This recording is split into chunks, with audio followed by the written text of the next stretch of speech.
Bienvenue pour cet instant des paroles de la vie éternelle avec Marc Joseph. Aujourd'hui, nous sommes le 19 avril 2026 et je suis de retour pour te rafraîchir la mémoire, pour te rappeler que ce jour est pour toi un jour de grâce, un jour de bénédiction, parce que tu as la présence de Jésus-Christ dans ta vie. Je ne te dis pas que c'est un jour sans problème, sans difficulté, mais je te dis un jour de grâce. Je ne te dis pas que c'est un jour que tout le monde va être gentil avec toi ou tout va être belle, mais je dis que c'est un jour de grâce, parce que Dieu, le Père, a désigné de t'accorder sa grâce au travers du nom de Jésus-Christ. Et si tu demeures en Jésus-Christ, chaque instant demeure pour toi un instant de grâce. Car même dans les épreuves, les difficultés, le problème, Jésus-Christ dit qu'il est avec toi, qu'il ne t'abandonnera jamais. Que son Saint-Nom soit béni. Un jour de grâce pour toi, un jour de grâce pour tes ennemis, un jour que tu vas vivre demeurant dans les dimensions de la grâce de Dieu en Jésus-Christ. Et cette dimension de grâce va être pour tes ennemis, pour ceux qui te font du mal. Tu dois accorder le pardon comme Jésus accorde le pardon. Le chrétien, je ne parle pas du religieux, mais je parle du chrétien. Parce que beaucoup de religieux portent le nom de chrétien, mais ils ne pratiquent pas l'évangile de Christ. Mais je dis le chrétien est celui qui demeure dans la grâce de Jésus-Christ et qui fait grâce à tous ceux qui lui font du mal. Alors pour ces gens-là, chaque jour est un jour de grâce.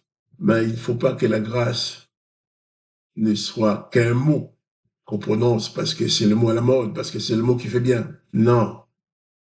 La grâce de Jésus-Christ, c'est que tu as reçu le pardon de tes péchés, tu as reçu la vie éternelle, tu as reçu le pouvoir sur la mort, le pouvoir sur les démons. Et toi aussi, tu vas faire grâce.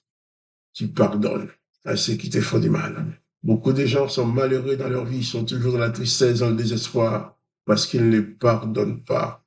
S'il y a quelqu'un à qui tu n'as pas pardonné, je t'invite dans le nom de Jésus à accorder le pardon à cette personne. Si tu avais l'habitude de prier, comme on t'apprend dans ta religion, de prier pour que des malheurs arrivent à ces personnes-là, eh bien, prie maintenant pour que la bénédiction de Dieu soit sur ta vie.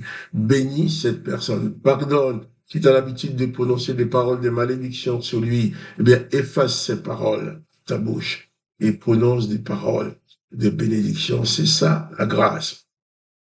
Un jour de grâce, c'est un jour que tu vas vivre en harmonie avec les enseignements de Jésus-Christ qui avait dit à ses disciples d'ailleurs, allez, faites de toutes les nations les disciples, les baptisant au nom du Père, du Fils et du Saint-Esprit, mais aussi et surtout, enseignez-leur à observer ce que je vous ai prescrit. Jésus-Christ n'a pas dit, enseignez-leur à observer ce que Moïse a prescrit, ce que l'Éternel des armées a prescrit, mais ce que moi, Jésus, j'ai prescrit. Car les prescriptions de Jésus sont en opposition aux prescriptions de Moïse. Bien sûr, les religions vont vouloir les mélanger ensemble pour nous faire une bonne salade en te disant oui, c'est la même chose, c'est pareil. C'est pas pareil. Comme Moïse dit qu'il faut tuer l'ennemi sans aucun regard de pitié, qu'il faut tuer sans pitié homme, femme, enfant et nourrisson. Et Jésus va dire, bénissez ceux qui vous maudissent, faites du bien à ceux qui vous font du mal, n'exercez pas la vengeance. Pardonne comme vous avez été pardonné. Ce n'est plus du tout la même chose. Mais malheureusement, nos religions nous enfoncent, nos chefs religieux nous enfoncent dans l'Ancien Testament pour lire ces horreurs qui n'ont aucun rapport avec la parole de Jésus-Christ. C'est ce qui se passe autour de nous aujourd'hui. La vengeance. Chacun exerce la vengeance au nom de son Dieu. Mais ce Dieu-là n'est pas le Père de Jésus-Christ. Chacun exerce la vengeance. Ils vont dire, j'ai lancé une bombe, j'ai lancé des missiles, j'ai fait une opération, j'ai lancé 100 missiles, 50 missiles, j'ai lancé des drones, j'ai tué des gens. Et ils vont dire, par la grâce de Dieu, ça a marché. Non, désolé. La grâce de Dieu le Père ne tue pas. La grâce de Jésus-Christ ne tue pas. Quand Jésus-Christ passe de la grâce, quand l'apôtre Paul, lui qui était le tueur au nom de l'Éternel, qui va dire aux Éphésiens, c'est par la grâce que vous êtes sauvés, par les moyens de la foi, et cela ne vient pas de vous-même. C'est le don de Dieu. Dans la grâce de Dieu, il n'y a aucune notion de mérite. Il n'y a aucun droit de se venger. Il n'y a aucun droit de vengeance. Jésus-Christ s'est laissé tuer. Sans prononcer aucune parole de vengeance, aucune parole de malédiction. Mais lui, il dit, si tu es son disciple, tu dois faire pareil. Si tu veux connaître la paix dans ton âme, connaître la paix et le bonheur en Jésus-Christ, il faut pardonner. Il faut toujours pardonner. Chaque jour, il faut que ton âme soit prédisposée à pardonner. Jésus-Christ, c'est la grâce, c'est le pardon, c'est la bénédiction, c'est le don de soi. Si tu aimes Jésus-Christ, attache-toi exclusivement à ses enseignements, pratique exclusivement ses enseignements, afin que tu sois pour lui un disciple accompli. Jésus-Christ est le Sauveur. Il n'est pas venu en tant que juge. Même ceux qui ont tué Jésus, qui l'ont massacré, qui l'ont torturé, qui se sont moqués de lui, excusez-moi, Jésus-Christ ne les a pas maudits. Il n'a pas demandé au Père de les châtier. Au contraire, il a dit, Père, pardonne-leur. Tu dois être dans cette dimension-là. Nous parlons du pardon. Le peuple d'Israël devait obtenir une forme de pardon auprès de l'Éternel chaque année. Il fêtait le jour du grand pardon, Yom Kippourim. Et ce jour-là, il devrait offrir un bouc à l'Éternel et offrir exactement les mêmes boucs à Satan. Donc le peuple avait deux personnes, deux entités à qui il devait offrir le sacrifice, à l'Éternel et à Azazel. C'est écrit dans Lévitique 16. On a lu ça, on a lu ça hier dans Lévitique 16, à partir du verset 20. Vous pouvez le lire vous-même. Le peuple offre des sacrifices à l'Éternel et à Satan. Et c'est pour ça, lorsque Jésus arrive sur la terre, avant même de commencer son ministère, la première chose qu'il a fait, c'est d'aller dans le désert où vivait Azazel, dans le désert où Israël relâchait le bouc d'Azazel.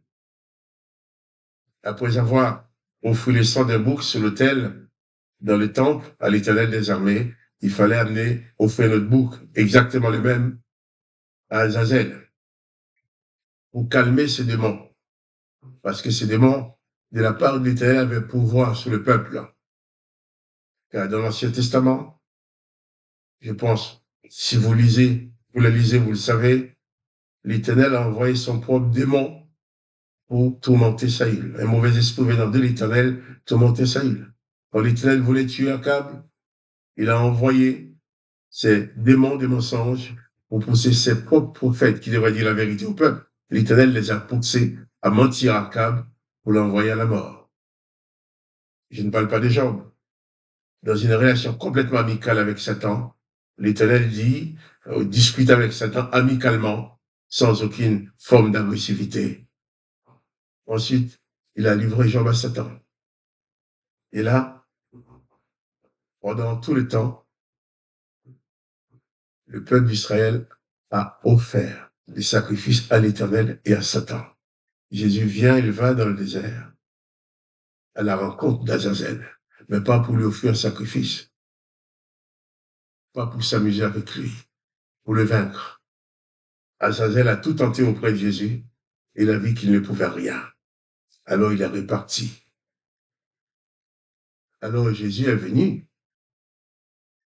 dans ce désert pour remporter cette plus grande victoire sur ces démons, en sorte de nous léguer cette victoire. Jésus, c'est la première personne qui a pu tenir tête à Azazel, les démons du désert, à qui l'Éternel ordonnait d'offrir des sacrifices.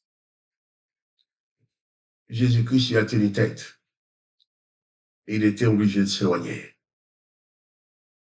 Toi aussi, tu dois savoir qui tu sers. Jésus-Christ a dit, nul ne peut servir deux maîtres. Tu ne veux pas servir Dieu et maman, disait Jésus. Mais le peuple d'Israël servait l'Éternel des armées et Azazel. Toi, fais ton choix. Attache-toi uniquement à Jésus-Christ. Je vais revenir encore sur ce sujet qui est important. Mais pour l'instant, il faut qu'il puisse dire comme Jésus, les démons viennent, mais il n'a rien en moi. Il n'a aucun pouvoir sur toi. C'est toi qui détiens le pouvoir. Si tu crois en Jésus, installe-toi dans sa grâce et domine les puissances d'Azazel, les démons.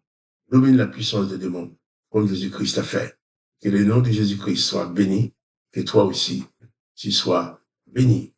Que la grâce du Christ soit sur toi.